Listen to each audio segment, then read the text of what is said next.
Assalamualaikum warahmatullahi wabarakatuh. Para teman-teman, sahabat semuanya, kali ini kita berbincang-bincang kembali dengan salah satu sahabat kita, salah satu siswa SMA Negeri 1 Meluluk yang kebetulan saat ini mereka sedang duduk di kelas 12 IPA 2. Kita kedatangan tamu yang pertama, ini ada Mbak Friska dan ada Mbak Fatim. Mbak Fatim ini di video kami sebelumnya, Mbak Fatim telah menjabarkan banyak hal tentang materi eksplanasi.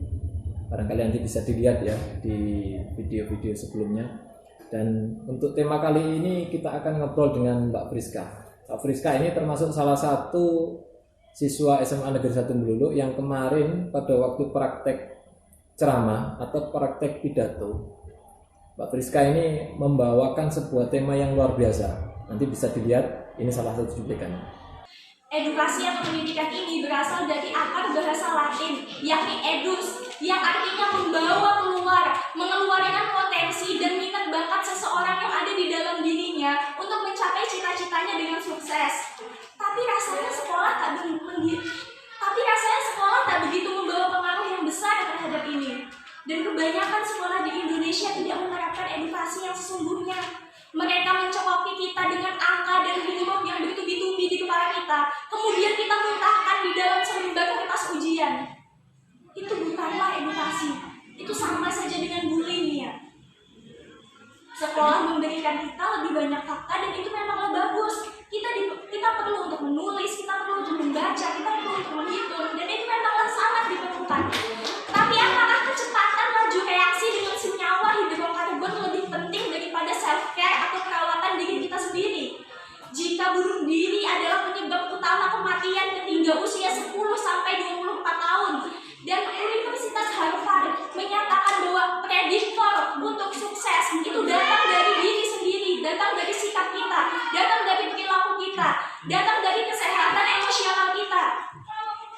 Lalu mengapa kita tidak diajarkan bagaimana cara menangani stres, bagaimana cara menolak, bagaimana dengan kecemasan dan depresi yang sebagian besar pelajar itu alami, bagaimana pula dengan hal-hal yang semestinya kita perlukan di sepanjang hidup kita. Beberapa orang mengatakan mereka memerlukan sekolah untuk kesuksesan mereka, dan hal tersebut tidaklah salah, hal tersebut tidak diragukan. Yang lebih menyakitkan lagi adalah kasus korupsi yang jelas-jelas telah diketahui mereka tidak dihukum sesuai dengan apa yang dilakukan. Di sini keadilan perlu dipertanyakan. Hadirin yang berbahagia, mengapa Indonesia bukan merupakan negara maju? Padahal Indonesia merupakan negara kaya. Kaya akan suku, kaya akan budaya, kaya akan bahasa, dan kaya akan sumber daya. Ya, jadi dari cuplikan tadi kita tahu bahwasanya bagaimana Mbak Friska menyampaikan materi tentang dunia pendidikan. Di situ ada kritik dan juga ada saran. Tentunya semuanya demi kebaikan pendidikan di Indonesia. Nah, mumpung sekarang ini kita kedatangan yang bersangkutan, ada Mbak Friska di sini dan didampingi dengan Mbak Fatim. Mari kita ngobrol-ngobrol tentang bagaimana sih kiat-kiat bisa menyampaikan materi dengan lugas, dengan tegas, dengan lantang di depan umum, tanpa malu, tanpa grogi. Ya, nanti yuk kita ikuti. Mbak Friska, apa kabarnya? Alhamdulillah baik dan sehat.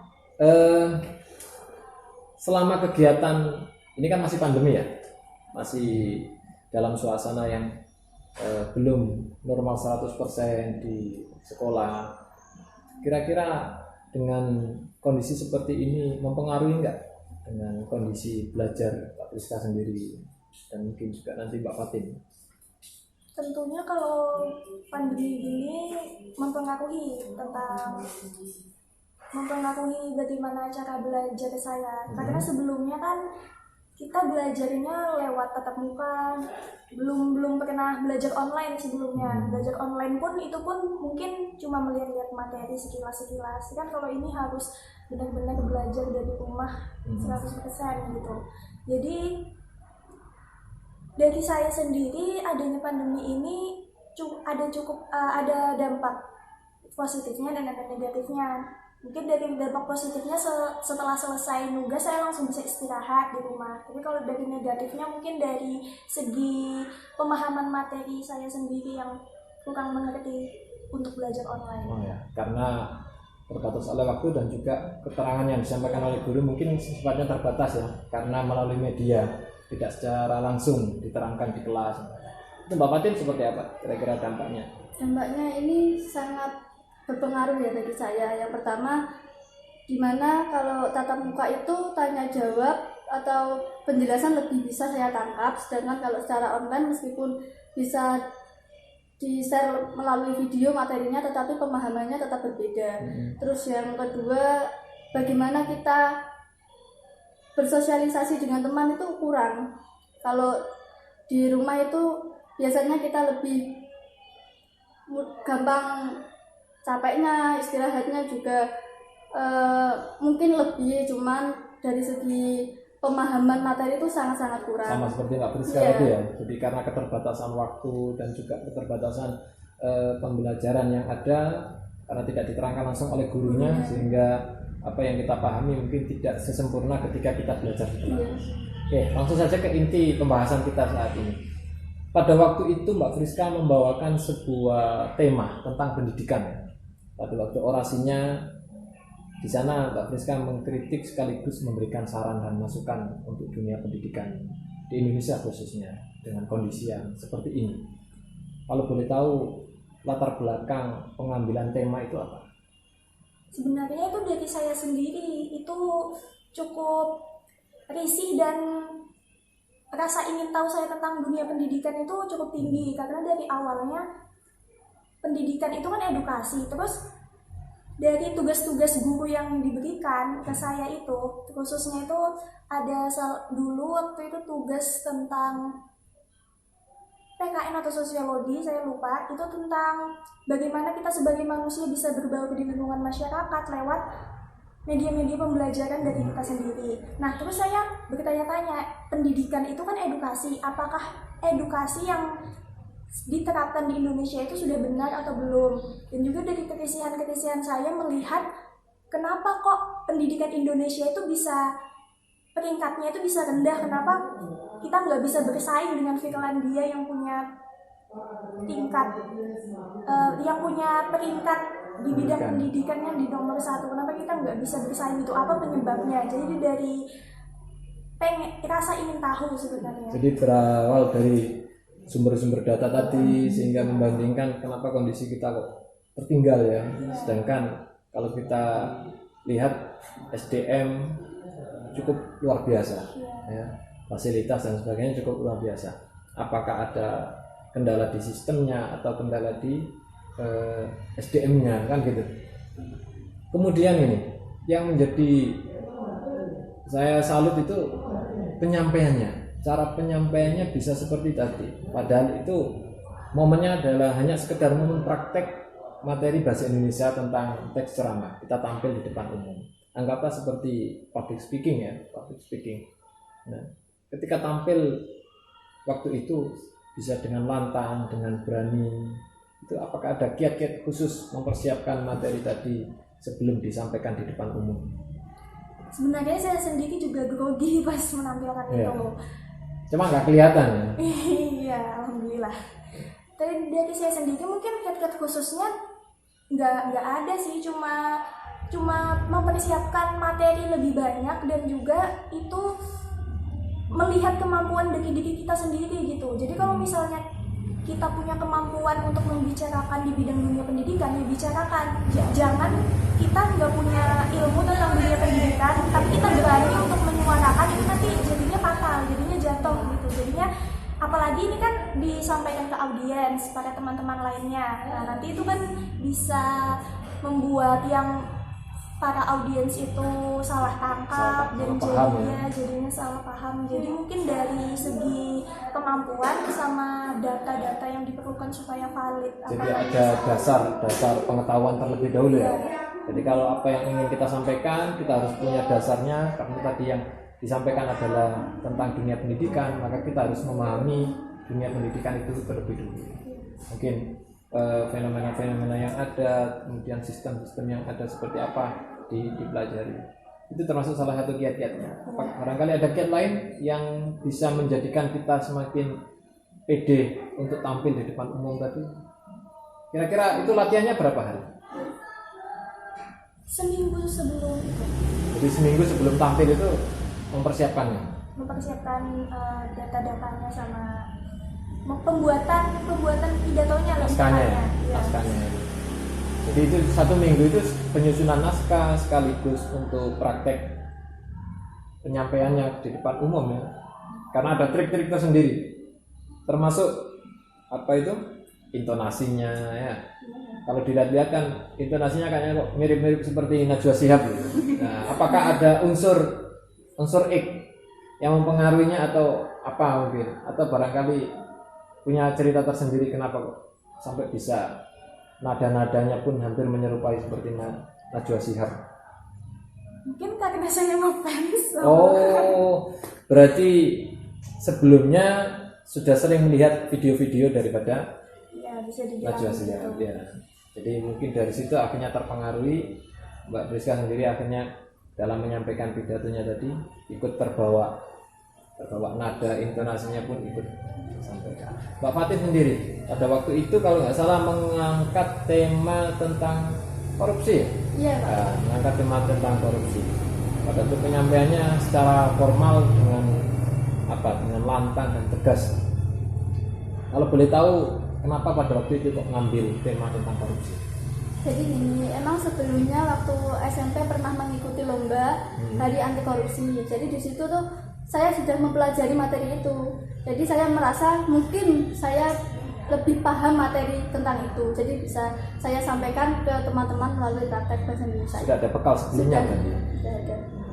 Terus ada kiat-kiat khusus ketika penyampaiannya, mungkin barangkali ada trik-trik khusus sehingga ketika penyampaian biar bisa tertata rapi dalam penyampaiannya, kemudian sama seperti tadi kita tidak demam panggung bahasanya, kita tidak demam panggung di depan umum, karena ketika kita menghadapi orang banyak dalam public speaking itu salah satu tantangannya adalah bagaimana kita menghadapi orang banyak sehingga orang yang banyak ini tidak mempengaruhi kondisi kita sehingga mengakibatkan dampak buruknya adalah kita gemetar, suara akhirnya hilang, nervous dan sebagainya. Ya, pada waktu itu barangkali ada kiat khusus selain daripada mempersiapkan materi tadi sudah jelas ya, hampir sama dengan triknya Mbak Rizka tadi. Rizka memang mempersiapkan naskahnya, materinya, data-datanya semuanya dipersiapkan dalam waktu 1 minggu. Kalau Mbak Fatin tadi kan sudah ada rekor sebelumnya pernah membahas tentang korupsi pada waktu tingkat SMP-nya ya. Mungkin masih ada data-data yang diingat-ingat bahwasanya kondisi korupsi di Indonesia seperti ini. Barangkali ada trik lain tadi gimana? Jadi waktu sudah membuat naskahnya itu saya baca ulang dan saya tandai mana yang perlu intonasi tinggi, mana yang perlu intonasi rendah, dan mana yang harus diberi intonasi semangat, mana yang diberi intonasi waktu mengkritik gitu. Jadi ada itunya sendiri-sendiri versinya. Pembedaannya. Ya. Jadi ada pembeda intonasi ketika kita menghimbau, kita mengajak, ketika kita memperingatkan, ketika kita mengkritik dan sebagainya. Ya, mempunyai itu, nada tersendiri. Ya, nanti itu akan mempengaruhi audiennya juga. Bagaimana kalau kita menyampaikan dengan intonasi yang tepat, maka itu akan menambah percaya diri kita. Ya. Nah, ini poin terakhirnya ya, poin terakhir sekaligus menutup di ngobrol kita kali ini. Kira-kira pesan apa sih sebenarnya yang diharapkan dari Mbak Priska pertama ini? Dari tema yang diangkat tadi tentang dunia pendidikan, di situ ada kritik, ada saran. Kira-kira harapan besar apa yang Mbak Priska harapkan untuk dunia pendidikan di Indonesia?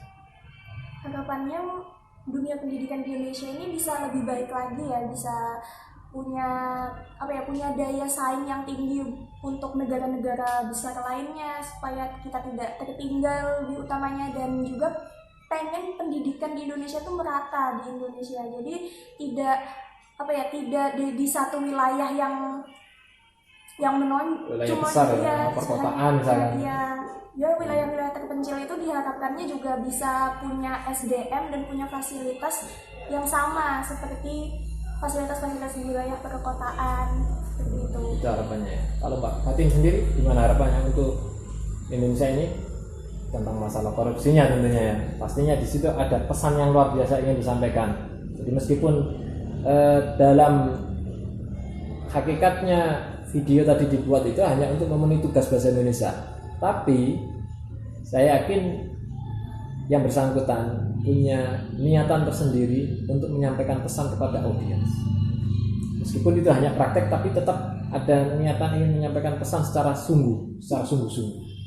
Apa pesan yang ingin disampaikan? Jadi saya harapkan dengan saya menyampaikan pidato ini, para petinggi negara, pemerintah negara itu sadar bahwa kalau mereka sudah diberi kepercayaan, itu dilaksanakan dengan tanggung jawab yang baik. Jadi pejabat-pejabat tadi itu ya. Jadi jangan sampai benar-benar ada tikus berdasi. Jadi dampak dari tikus berdasi ini sendiri sangat mempengaruhi masyarakat Indonesia, terutama masyarakat kecil. Seperti itu. Jadi saya harapannya pemerintah lebih sadar dan memegang jabatan dengan baik dan bertanggung jawab. Itu harapan dari Mbak Fatin. Itulah tadi teman-teman ngobrol singkat kita dengan kedua sahabat kita tentang pidato, bagaimana kita tampil di depan umum, bagaimana kita menyampaikan orasi, bagaimana kita berceramah di hadapan orang banyak, ataupun sekarang mungkin media online kita bagaimana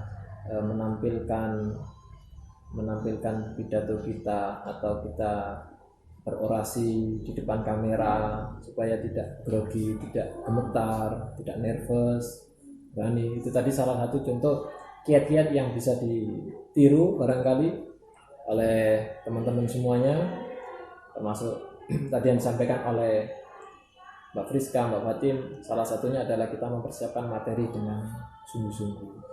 Jadi narasi teks yang nantinya akan kita buat betul-betul kita susun dengan rapi terlebih dahulu, baru setelah itu kita atur nanti intonasinya seperti apa, gayanya seperti apa penyampaian, karena intonasi dan gaya ini mempengaruhi audiens, bagaimana audiens nanti lebih semangat dalam menyimak, lebih tertarik dalam menyimak pidato kita.